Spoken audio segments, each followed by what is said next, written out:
एक बार एक किसान परमात्मा से बड़ा नाराज हो गया। कभी बाढ़ आ जाए, कभी सुखाड़ पड़ जाए, कभी धूप बहुत तेज हो जाए तो कभी ओले पड़ जाए। हर बार कुछ ना कुछ कारण से उसकी फसल थोड़ी खराब हो जाए। एक दिन बड़ा तंग आकर उसने परमात्मा से कहा,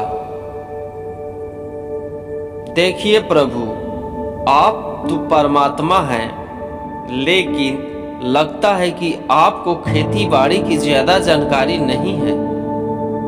एक प्रार्थना है कि एक साल मुझे मौका दीजिए, जैसा मैं चाहूं वैसा मौसम हो, फिर आप देखना मैं कैसे अन्न के भंडार भर दूंगा। परमात्मा मुस्कुराए और कहा, ठीक है, जैसा तुम कहोगे वैसा ही मौसम दूंगा, मैं दखल नहीं करूंगा।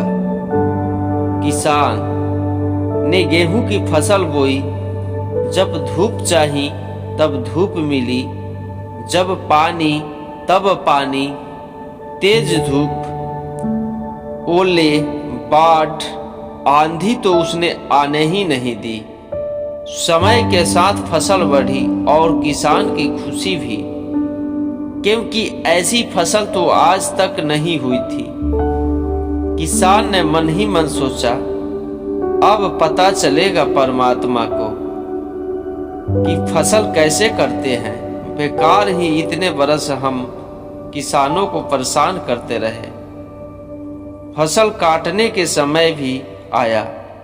किसान बड़े गर्व से फसल काटने गया, लेकिन जैसे ही फसल काटने लगा, एकदम से छाती पर हाथ रखकर बैठ गया। गेहूं की एक भी बाली के अंदर गेहूं नहीं था। सारी बालियां अंदर से खाली थी। बड़ा दुखी होकर उसने परमात्मा से कहा, प्रभु, ये क्या हुआ? तब परमात्मा बोले, ये तो होना ही था। तुमने पौधों को संघर्ष का जरा सा भी मौका नहीं दिया। ना तेज धूप में उनको तपने दिया, ना आंधी ओलों से जूझने दिया। उनको किसी प्रकार की चुनौती का एहसास जरा भी नहीं होने दिया।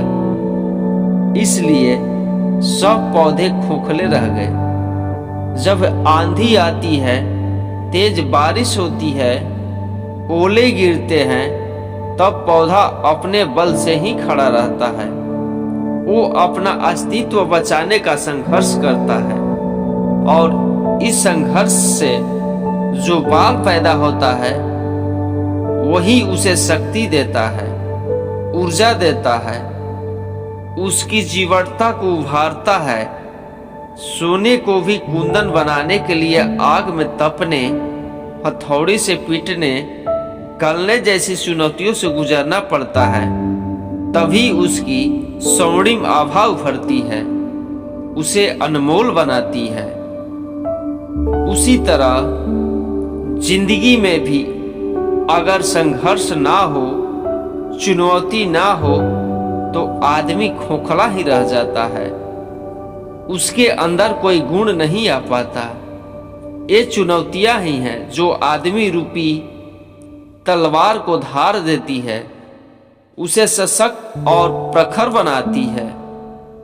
अगर प्रतिभाशाली बनना है तो चुनौतियां तो स्वीकार करनी ही पड़ेगी, अन्यथा हम खोखले ही रह जाएंगे।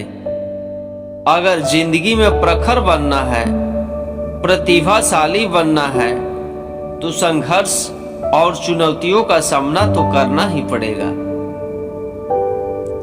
तो दोस्तों, आप लोगों को यह प्रेरणादायक कहानी कैसा लगा, हमें कमेंट करके जरूर बताना। धन्यवाद।